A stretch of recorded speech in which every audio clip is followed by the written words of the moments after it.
Okay, so welcome. We are doing the Megillah. We're in the,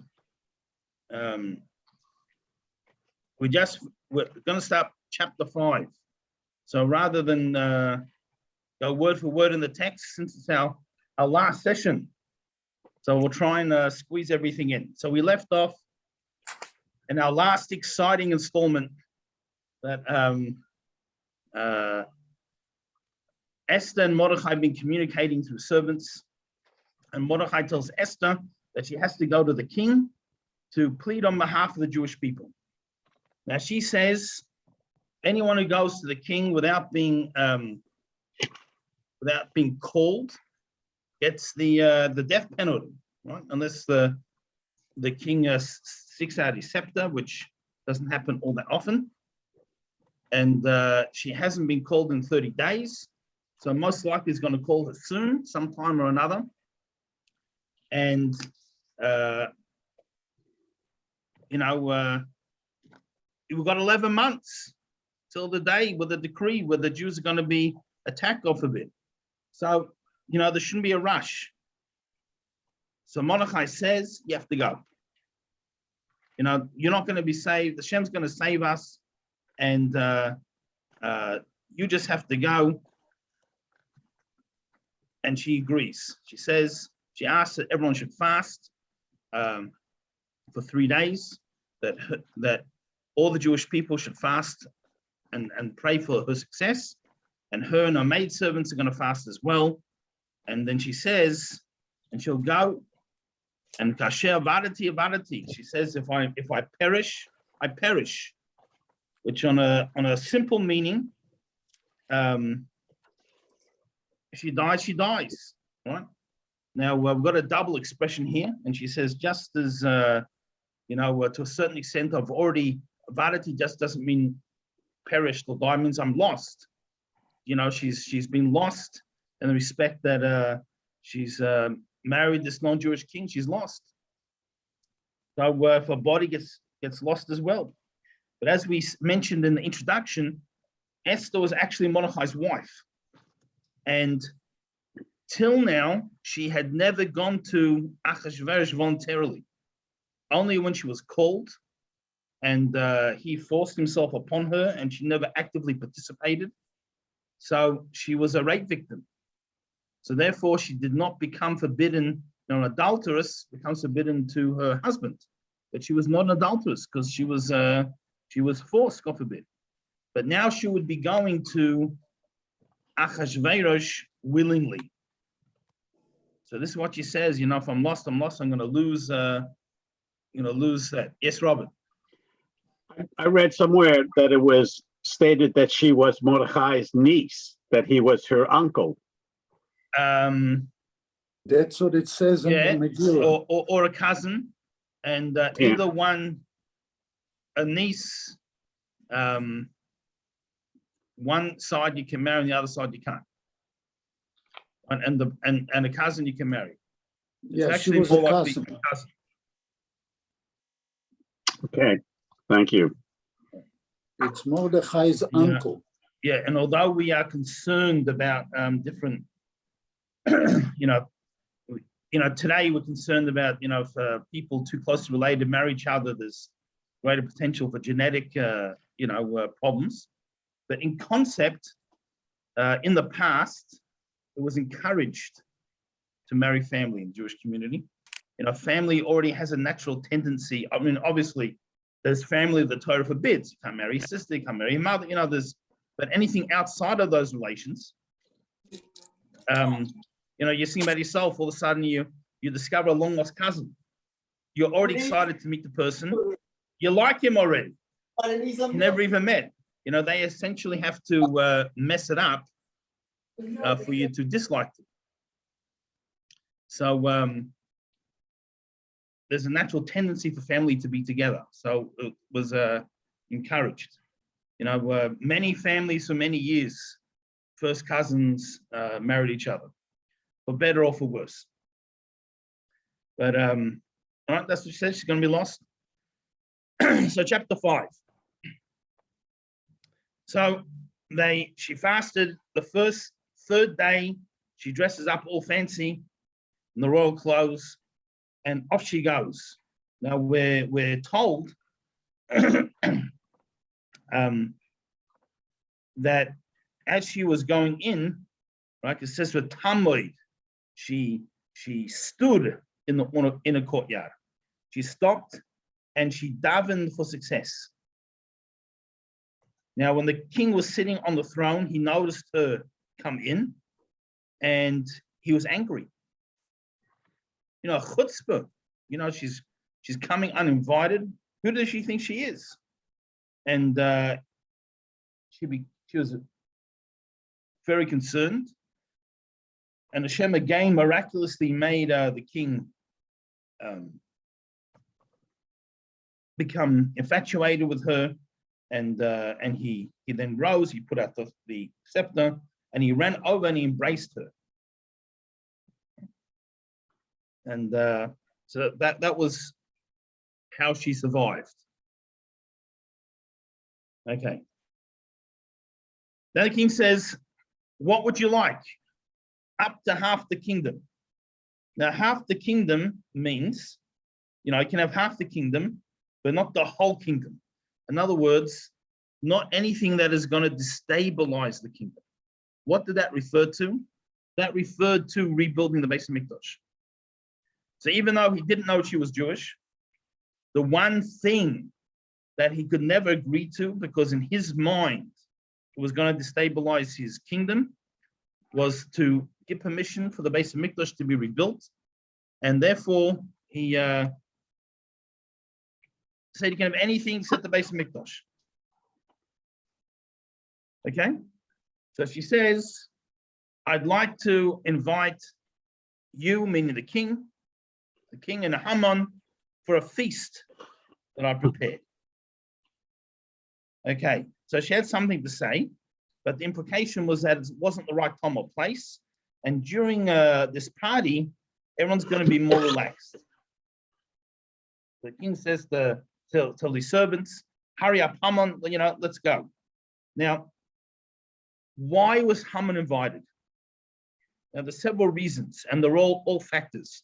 As we discussed in the past, there's rarely do we do things just for one reason. It's several reasons that combine to make us make a decision.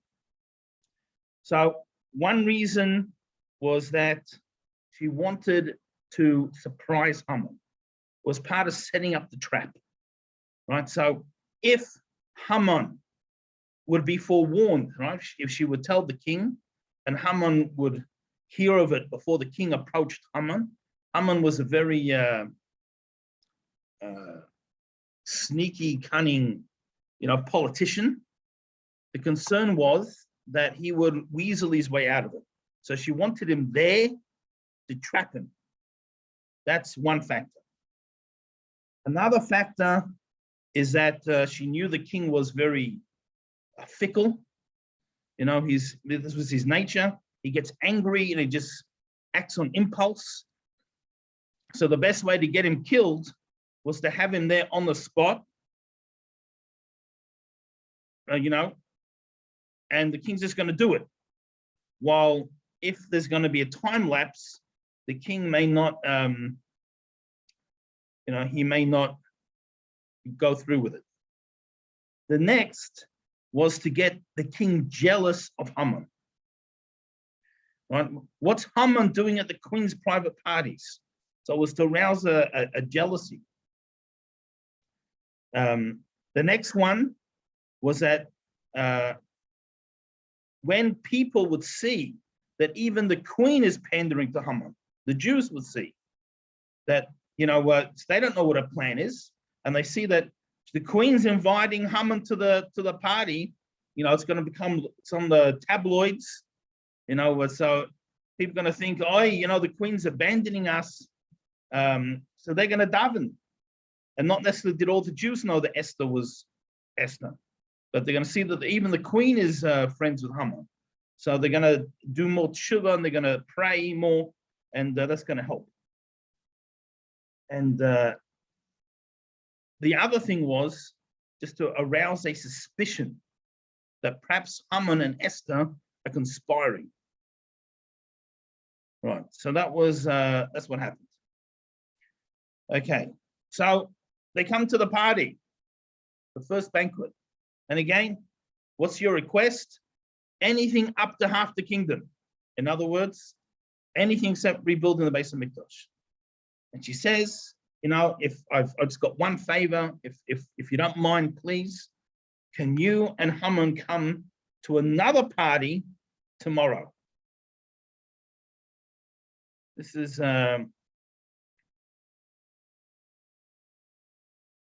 what she asked. Now, at this point, Haman starts celebrating. Not only is he's got the decree out to kill the Jews, God forbid. Not only is he the most powerful man besides the king, right? He's the richest man in the world. Everything's going great. Not only all of that, now he's even getting invited to the king and queen's private parties. He's just on top of the world. And he's basically singing and dancing all the way home. And just then, as he walks out the gate of the palace complex, who does he see? Mordechai. And of course, Mordechai doesn't bow down. And now he's totally infuriated. The whole world is bound before him. The queen invites him to the private parties. And this Jew, he can't wait 11 months to kill him. He has to get him now. So he calls a family meeting. And he calls all his sons. And, he has a tremendous amount of sons. Now, it actually says he restrained himself. He wanted to kill Mordechai on the spot, but he was afraid. He was afraid to act without permission. So he calls his wife Zeresh. Now, she was even crueler than him, which is pretty impressive, if that's the right word. But she was, so she advised him that we have to think of something new. Every way that someone's tried to be killed, the Jewish God has saved them. So Avram got thrown to a fire. He got saved. Daniel got put into a lion's den. He got saved. They were in the wilderness. Samson killed the Philistines, even though his eyes were gouged out. All these various things. So in other words, we can't do any of these things. We have to come up with something new. So she comes up with the idea to hang him on a gallows. Now, just by the way, it probably doesn't mean a gallows like we think of in the Western world, where they hang by the neck. It most likely means being impaled on a gallows. That's so that was what she suggested. Now he started to tell his sons all of his wealth and honor and everything he has. So he had everything. He had honor and wealth, financial success. He had a large family. He was elevated. He had a very high position. He had everything. But he couldn't stand that one person didn't bow to him. Right. Okay. Now, Haman, in his arrogance, was his arrogance that let him down. We're going to see it lets him down twice. Here's the first one. In his mind, he is invited to the Queen's and King Queen's private party, not as a setup, right? But in his mind, he's invited because he's the best. And, someone else who wasn't so arrogant might have started to think, what's going on here? Why would I be invited? And they might start to realize that there's some political plot going on. But he was so arrogant that in his mind, no, it's because I'm the best. Esther thinks I'm just the greatest person on earth, and she wants a request, and she's probably inviting me because she wants me to help convince the king of her request. I'm just the best. That was his arrogant mistake number one. Okay. So they decided that they are going to build the gallows. They're going to start right now. And first thing in the morning, Haman is going to go request permission from the king to hang Mordechai. Brings us to chapter 6. Now, chapter 6, the main part of the miracle starts to unfold here. That night, the king can't sleep. Now, why can't he sleep?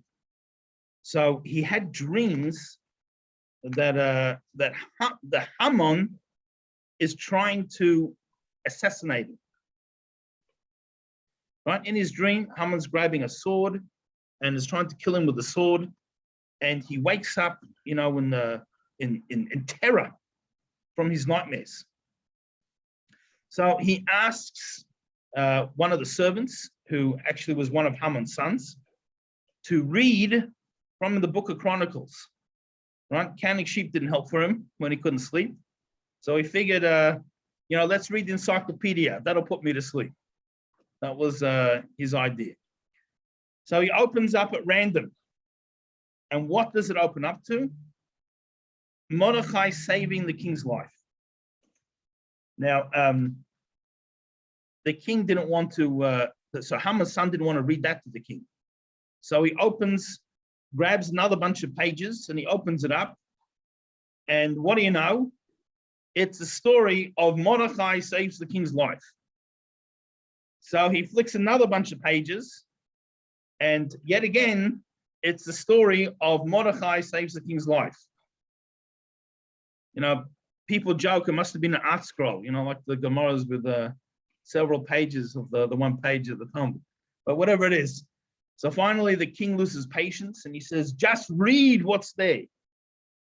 So he has to read it, and he reads the incident of what happened.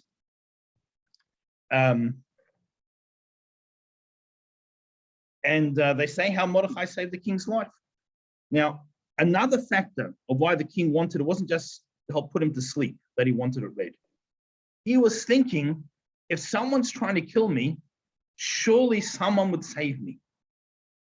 But then he thought, maybe someone, then he hears this story, and then he thinks, well, and he didn't reward him yet. Maybe no one's saving me because I didn't reward those who did save me. Because the story is read about how the Mordechai had saved king's life through discovering the assassination plot, and he didn't save him. Okay, now the king also started to think like this. Esther had told him now about Mordechai. Now, Haman was responsible for choosing the new queen, right? She was the one. Then the king promoted him. And, maybe there's something funny going on here. All right. Right then, so he asked what was done for Mordechai, and they said nothing was done for him. Then he hears noise from the courtyard outside his sleeping chambers. I remember he's just woken up from a nightmare that Haman's coming in the middle of the night to kill him. Now, I don't know the exact time, but it's probably 2 o'clock in the morning, around about in the middle of the night. Now, no one's in the king's courtyard at 2 o'clock in the night, in the 2 o'clock in the morning. It doesn't happen that way. So he says, who's there? And they say, it's Haman. Haman's in the courtyard. So why did Haman come? They finished the gallows. He was so excited to get permission to kill Mordechai. He couldn't even wait till the morning. He came running in the middle of the night. You can imagine, they called him in. And, Haman's saying, the king says, Haman, what are you here for? He says, Your Majesty, I have important business. So he says, Haman, it's 2 o'clock in the morning. And you can imagine all the servants going awkward. I can just, it wasn't a normal scene. What was he doing there? And again, that made the king suspicious. What is he lurking around in the middle of the night? So we have the famous part of the story where the king asks him, what should be done to a man the king wants to honor? Now, again, this is part 2 of Haman's arrogance that leads to his downfall. He automatically assumes the king wants to honor him.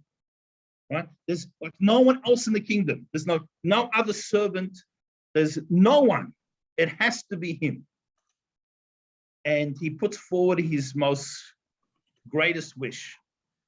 The king should put the king's crown on him, the king's royal garments, and he should be paraded on the king's special horse through the city, while the highest ranking officer should lead the horse, proclaiming, this is what is done to a king, to a man the king wants to honor.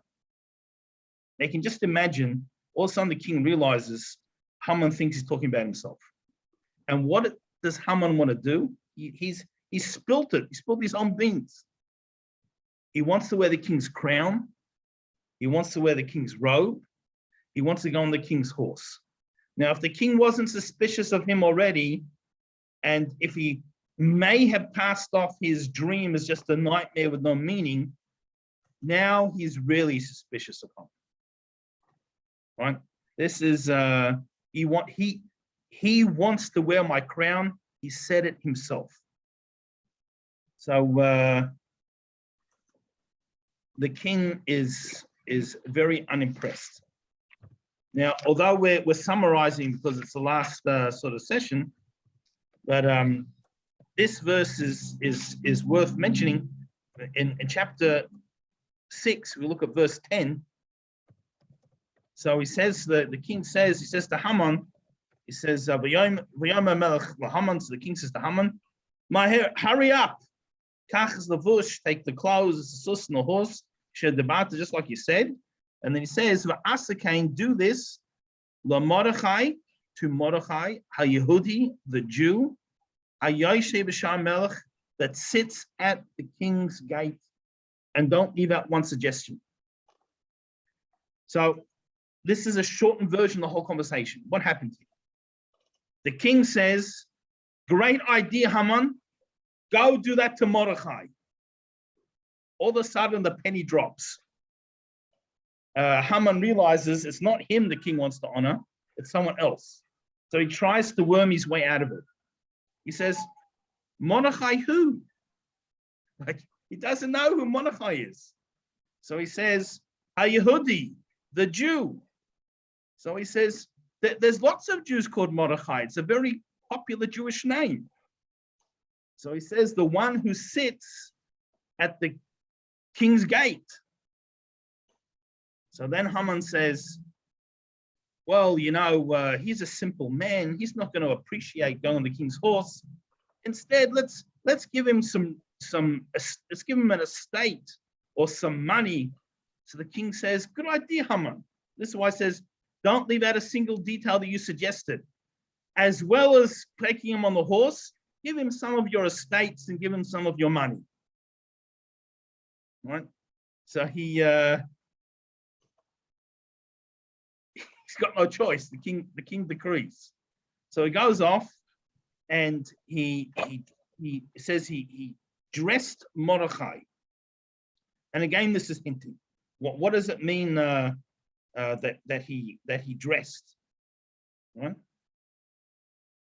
You know, in an active sort of verb. So what happens is he comes to Mordechai, and I think we mentioned it briefly in the introduction. Queen Esther heard about it, so she has closed all the businesses are closed that day. It's like a legal holiday. Everyone has to come see Mordechai get honored. So it means there's no bathhouses and there's no barbers and the various things. And Haman comes to Mordechai and tells him, now Mordechai's learning with the Jewish children. He's learning Torah with the Jewish children. He thinks Haman is coming to kill him when he sees Haman come. And he tells the children, he says, run for your life. And Haman, unfortunately for him, fortunately for us, comes over quite dejected. And he says, I'm not coming to do you harm. And he tells him what's happening. He has to take him on the horse. So now that we see the downfalls happening, Mordechai makes it a little bit worse for Haman. He says to him, how can I put on the king's clothes? I've been wearing the sackcloth for a few days. You know, he hasn't washed. He's been sitting there mourning. So Haman says, well, what can I do? The bathhouses are closed. So he says, well, you used to be a bathhouse attendant. You can wash me. So he makes him, and it says, and I'm unkept. I need a haircut. He says, well, but the barbers are closed. So you can give me a haircut. Right? So this is what it means. He actively dressed. He had to do all these things. And he takes him through the city, and he says, this is what should be done for a man the king wants to honor. Now we have a midrash that's that Haman's daughter was on the top floor of the palace, and she looks out the window, and she sees a man in the king's robes and crown, and another man in courtier's, court officer's clothes, shouting out, this is what should be done to a man a king wants to honor. Now, she was as arrogant as her father, and she automatically assumed that it must be her father, Haman, who's being honored, and it must be Mordechai who was leading the horse. So she decides to add insult to Mordechai, and she takes the chamber pot, they didn't have flush toilets in those days, and she pours it out the window over the head of the person leading the horse. Haman then looks up to see who it was. She sees it's her father, and so she jumps out of the window. She's suicidal. Now, although when I was a kid, they often didn't mention the suicide part. As a kid, this was my favorite part of the Megillah. But anyway, this is what happened. Now, finally, Mordechai goes back to the king's gate.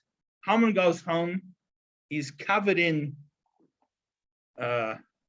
various substances, and he's totally rejected. Now, feeling dejected. Now, his wife was not very sympathetic. He comes in, and his wife says like this. He calls a meeting. All the wise people, his wife says, well, it's like this. When the Jews are on the way down, they go all the way down, and you can win, at least in the short term. But if they're on the way up, if you are now falling before Mordechai, and Mordechai is a Jew, you're finished. He's like, can imagine, thank you, dear. That was very reassuring. No, that's what happened. Now, this brings us to chapter 7. So the king comes to the feast. Haman is not there yet, right? Because he's having this meeting with his family. So the king doesn't like it when people are late. He sends messengers to go get Haman, and Haman is called in. He hasn't even had a change to wash. He hasn't had a chance to wash or change from the chamber pot incident. So you can just imagine, he comes in and the king says, oh, Haman, my good friend, come sit next to me. Then he takes a deep breath and goes, actually, Haman, sit over there. Something like that. So Haman comes in, he's totally humiliated. And again, the king says to Esther, whatever you want, even half the kingdom. The queen realizes now it's time to say everything. So she says, if I found favor, I only ask for one thing: my life and the life of my people.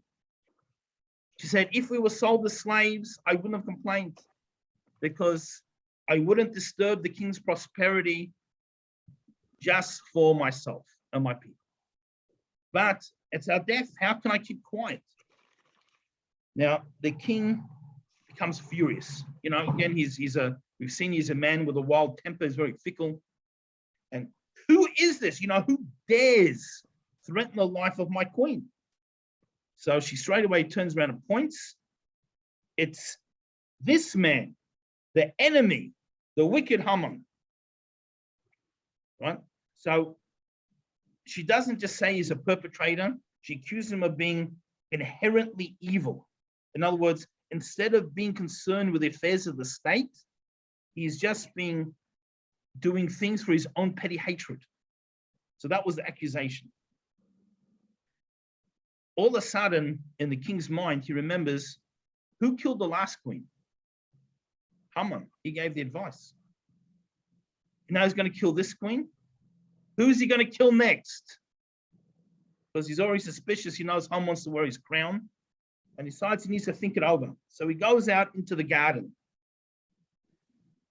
As he goes out to the garden,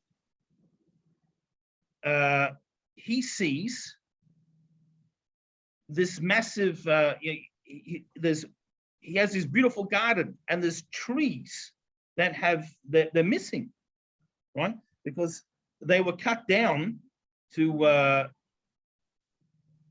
the gallows, his beautiful garden. And who's attacking his garden? And he asked, Haman ordered it, right? And then he remembers again, it helps him remember Vashti, and he's just furious. As he walks in, so while he's outside, Haman comes and he begs Esther to save him. He's like leaning over, they used to sit on those couches, those reclining, day bed type things, how they used to eat. And he starts begging for mercy.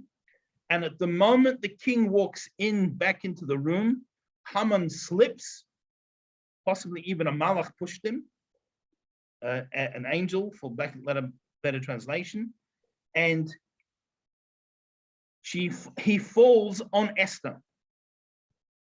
Now the king is even more furious. You dare attack the queen while I'm in the palace? And he's so furious, doesn't know what to do.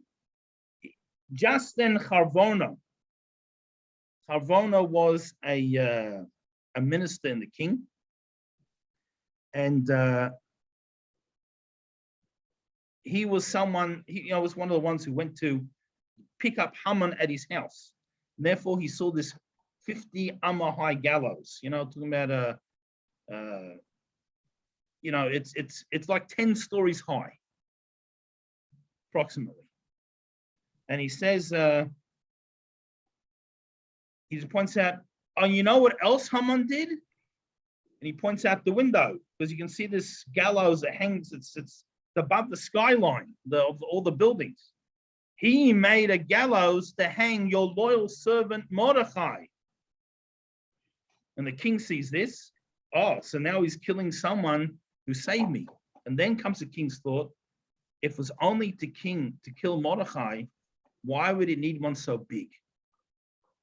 Probably he's planning to hang me on the gallows.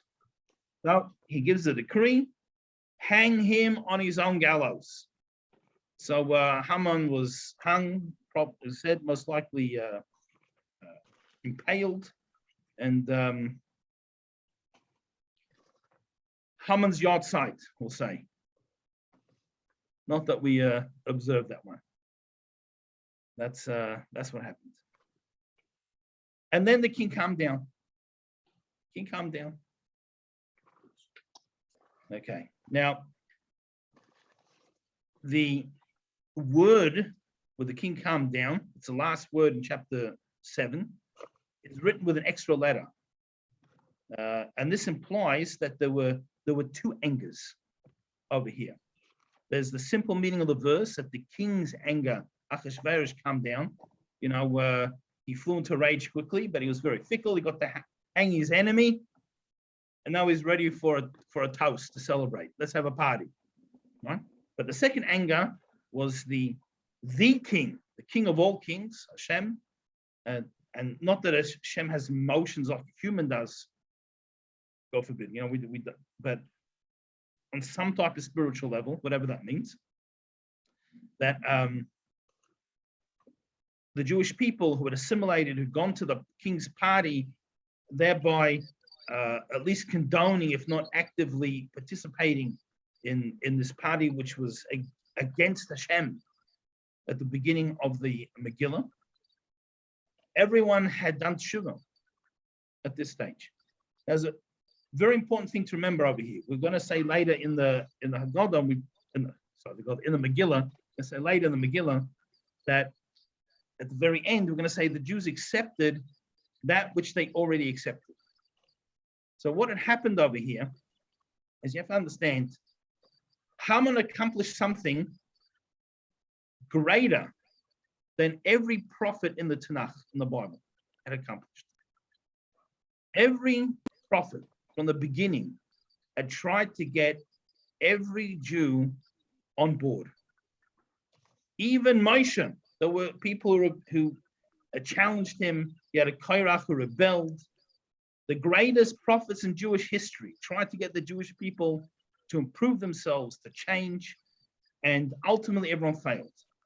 The only one who got every single Jew to return to their Judaism was Haman. Because they got so concerned about this decree, they changed out. What did they do? It's like this. Every Jew willingly gave up, they didn't have to give up their life, but they were in a mindset where they would willingly give up their life to remain Jews. How could they save themselves? It's very simple. Now, let's say you have the king's kingdom didn't extend to Poland. Let's just use Poland as an example, right? There were Jews in Poland that maybe they had a slightly different accent when they spoke Polish. Maybe they had a slightly different look. And therefore, most of them could not pretend to be a non-Jew in Poland. Right? This is why when we see later when Jews tried to hide, often they got found out. But what they could have done is a Jew from Poland could run off to India and pretend to be a Polish non-Jew. Now, maybe in Poland they might detect a slightly different accent from speaking Yiddish or whatever it is, but in India, they wouldn't know in the slightest. So you could easily pass for being a non-Jew. Now, like I said, it wasn't the country Poland, but what could have happened, although the decree was in every one of the king's 127 countries, but people could have run away to a different country where no one knows them and said that they were a non-Jew from their country of origin and they're there on business, and they could have pulled it off. The price, though, would be giving up your Judaism. Because if you keep any Judaism, you'll be found out.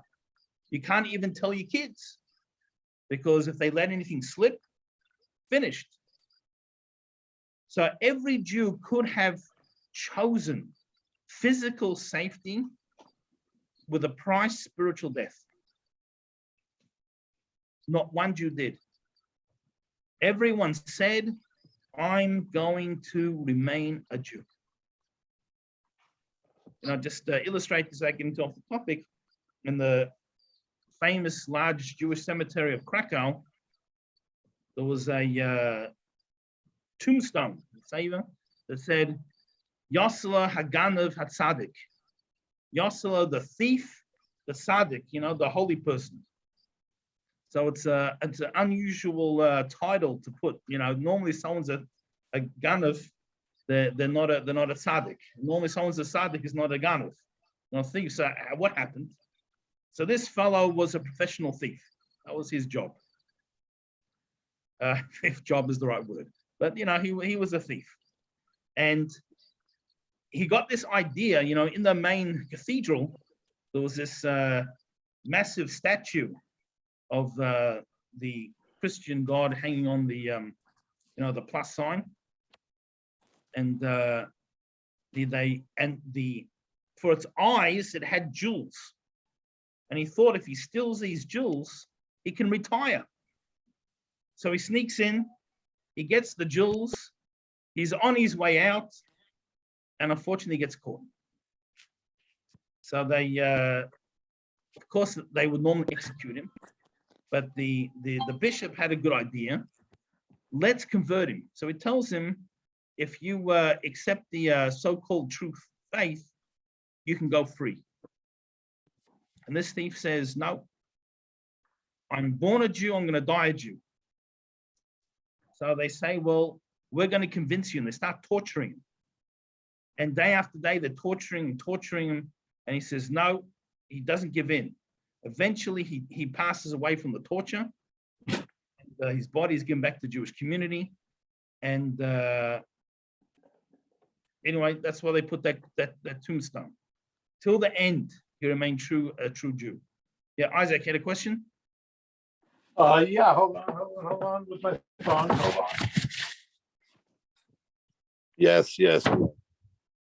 I did not mean to go back, but in the Megillah, I always was wondering, and just to hear your interpretations or whatever you learned, when it says "Upnei Haman chafu," when the king says "hang him on it," then you have three words. When the king gets angry and says "hang Haman," then it says "Upnei Haman chafu." And I've heard that it was the custom to cover a condemned man's head or whatever it is. I'm just curious what Torah you could share with us, if any. Yeah, so that specific message. It was just curious to me. Yeah, when it says the king that Haman's face is covered, that is one of the answers given, that they covered the face of a condemned person. Another answer that's given is that the king couldn't stand to look at him. He made the king so angry that even before they executed that, to cover his face. Another one, the chafu doesn't mean covered, but it means like despondent. You know, Haman was totally.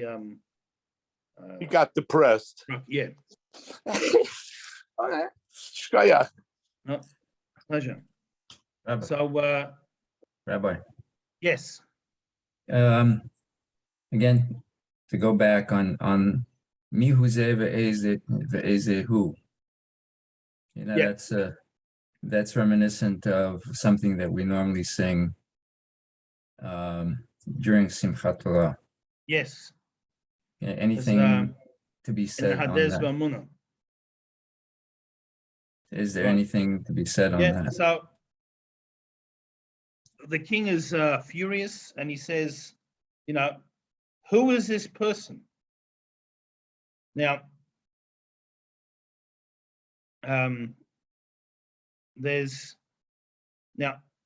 before we describe this, now the king was a very clever person. Once Queen Esther said she's a Jew, so Achashverosh knew who had given the decree, right? He knew Haman came and asked for permission, and he gave permission, and he told Haman, "You're doing me a favor."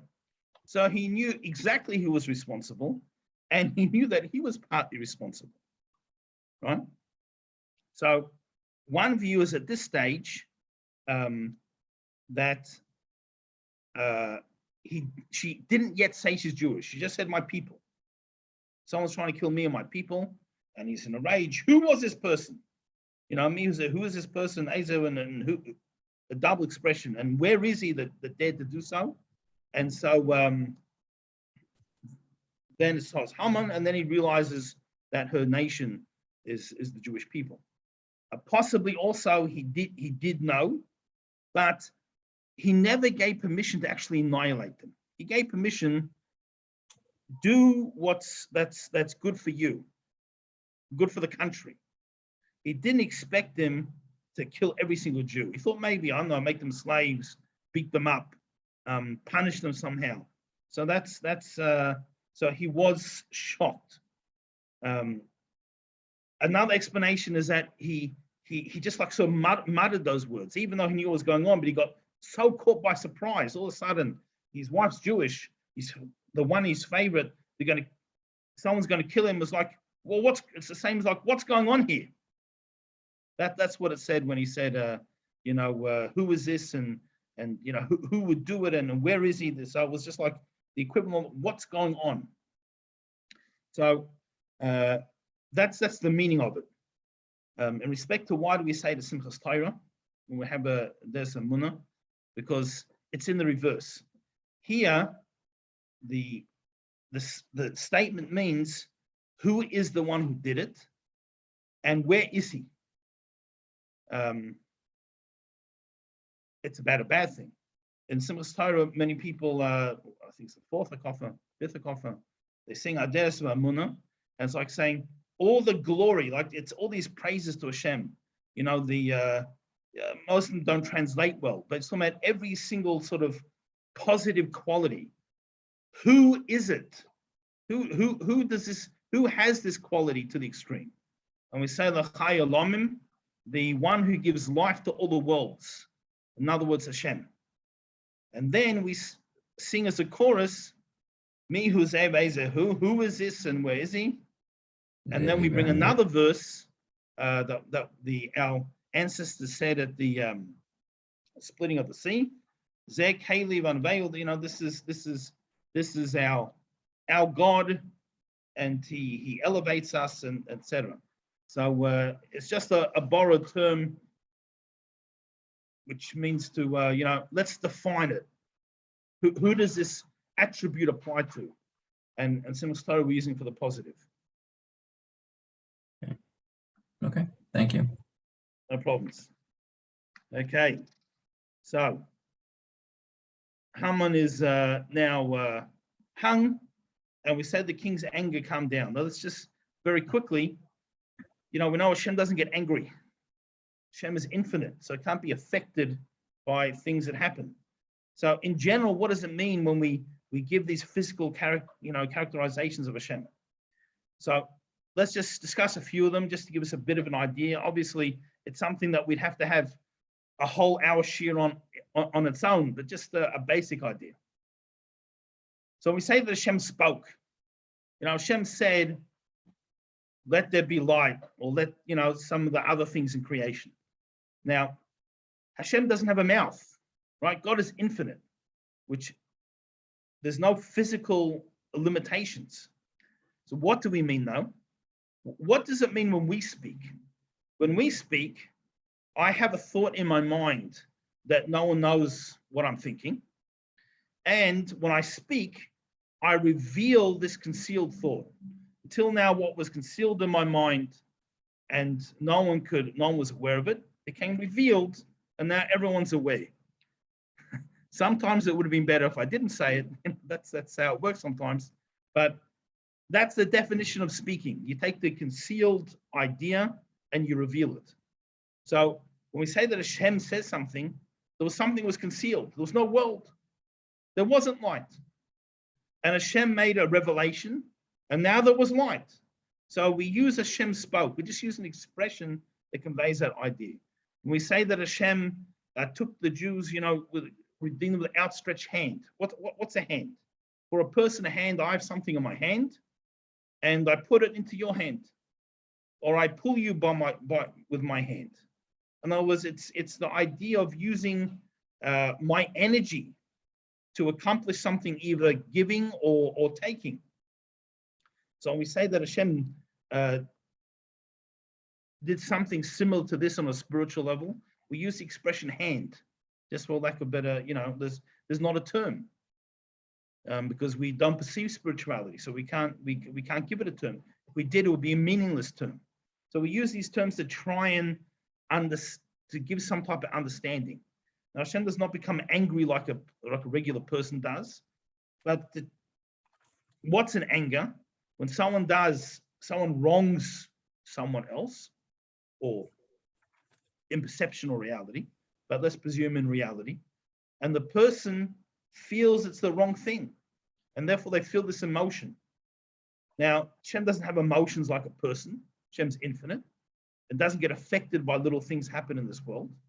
But this idea of a recognition that the Jewish people had at this stage done something wrong, and not only wrong to damage themselves, but wrong by Hashem also. So we, so to speak, use the expression anger. Okay, chapter 8.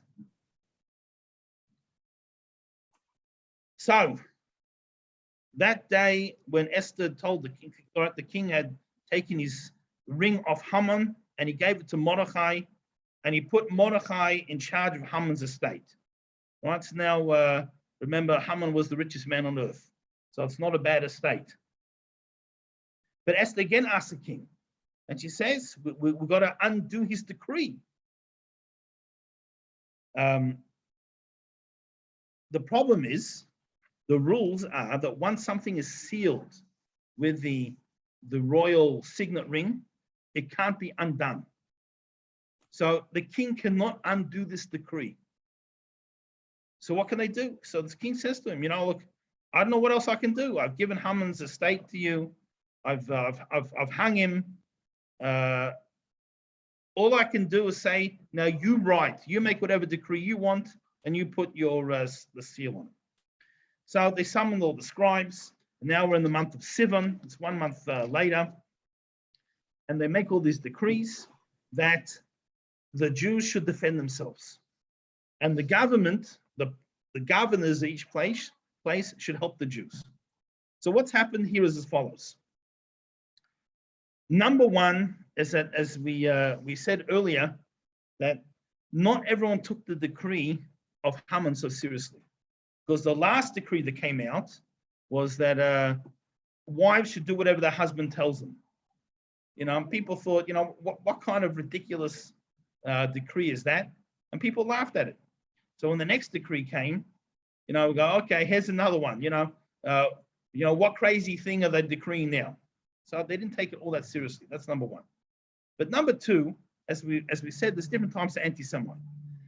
True, there is the Amalek anti-Semite that is quite happy to die as long as they kill Jews, God forbid. However, most anti-Semites, if they know that they're not going to win, they're going to lose, or if there's some benefit in being friendly to the Jews, so they don't express the anti-Semitism. Like we have today, and I think we used this as an example when we discussed it earlier on. There's several Arab countries that are now making treaties, the Abraham Accords, with Israel and various things. I'm not sure that all of the government officials who made these treaties all of a sudden started loving Jews. But it's in their best interests to be friends with Israel. There's the threat of Iran. There's Israeli technology to help with the agriculture, to providing fresh water, right? So it's in their interests. So even though they may be anti-Semitic, and they put it aside. This is not the Amalek type person. So when Haman is the second to the king, and he's saying, go kill the Jews, then not only did the Amalek people join in, but other people join in too. When Haman got executed for trying to do this, and now Mordechai is number two, the king's queen is Jewish, all the Jews in every place have a decree they should arm themselves and defend themselves, and the governors should give them resources. Most people who would have joined in decided it's not worth their while, and they just quietly slink to the background. And it was only the very few real Amalek, real sort of extreme anti-Semites who they had to wage war with on that day. So the war was on the 13th of Adar. That is tomorrow, right? 13th of Adar. Today is Tainus Esther, the fast of Esther. We fast for two reasons. Primarily because the Jews fasted. When Jews go to war, traditionally we fast before to have Hashem's assistance. That's why we fast. It's called the fast of Esther to remember the fast that she requested for 3 days before going to see the king. But the reason that we fast is because on the 13th of Adar we fasted when we went to war. In every way except Shushan, they defeated the enemies in 1 day. On the 14th of Adar, they were free. They celebrated. And the 14th of Adar is when we celebrate Purim. That's Thursday this year. In Shushan, though, unfortunately, there were many more enemies of the Jewish people. That was Haman's headquarters. He had a whole group over there, a whole group of followers and supporters. And the queen requested another day. They should be able to fight for another day, in which they did. They fought in Shushan, they fought on the 14th as well. And it was only on the 15th they were able to be saved. They were saved and they rejoiced and they celebrated. So therefore, Shushan Purim is on the 15th.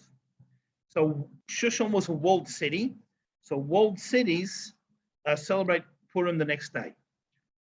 Now, in theory, they should have made any city that was walled at the time of the Purim miracle.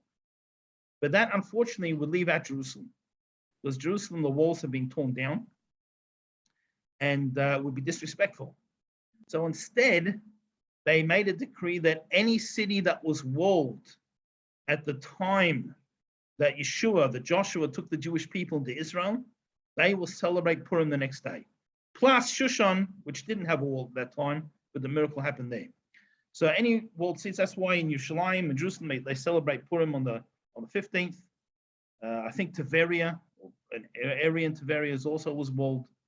I'm sure in the Middle East, there may be some other places where Jews don't really necessarily live there.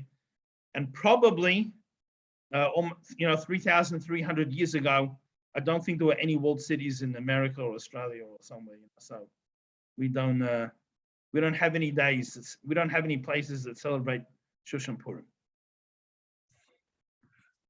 Okay. Now, she also asked that to hang Haman's sons. We said that the sons were killed in the war. He had over 100 sons. So on a simple level, 10 sons got killed in the war, 10 sons got hung. There were sons that were hung together with Haman. Another 10 sons got hung. On a simple level, that's what happened. On a deeper level, if you look in the Megillah, you see the sons, and if you have a printed edition, most of them printed this way. In chapter 9, starting at verse 8, you have Haman's sons like listed. And there are a few letters that are a different size. They are small letters. And the wording is that Esther asks, so it should be done. So not that they did kill Haman's sons, but which is how we normally translate it, but the actual Hebrew grammar implies future tense, that the sons will be killed in the future. And at the Nuremberg Trials, there were 11 Nazis who were convicted to be hung. One of them suicided before their chance to be hung. And when they hung these 10 Nazis, I think it was 1946, whatever year it was, one of them shouted out Purim and the year. Julius Streicher. Yeah, and when you look at the letters that are small in the name, it makes the Hebrew date the year that these Nazis were hung, 10 Nazis, in the names of Haman's 10 sons. So perhaps that is what Esther was referring to.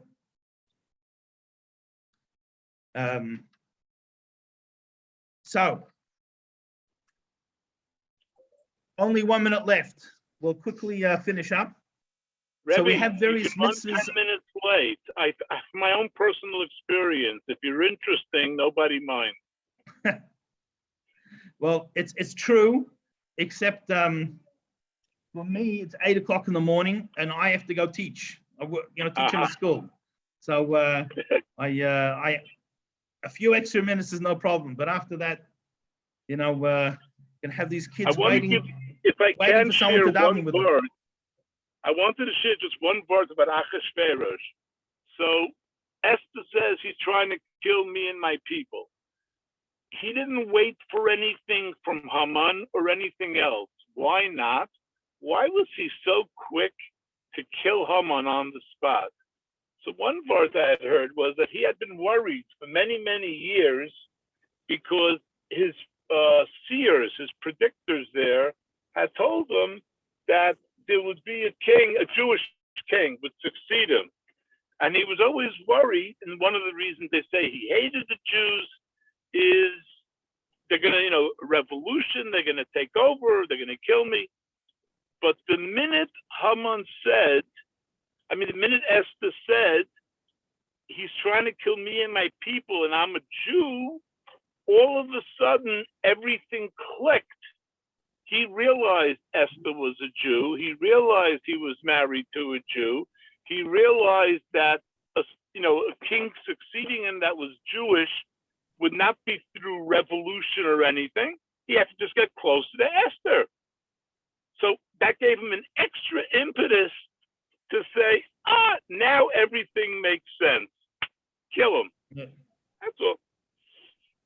Very good, thank you.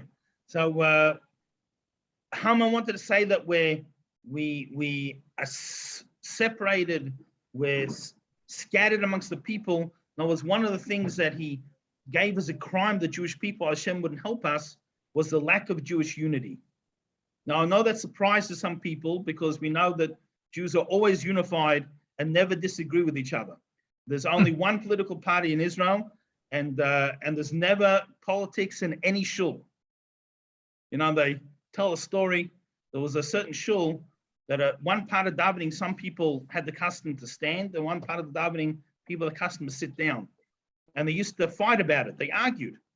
And a new rabbi came and he says, you can't have this fighting in shul.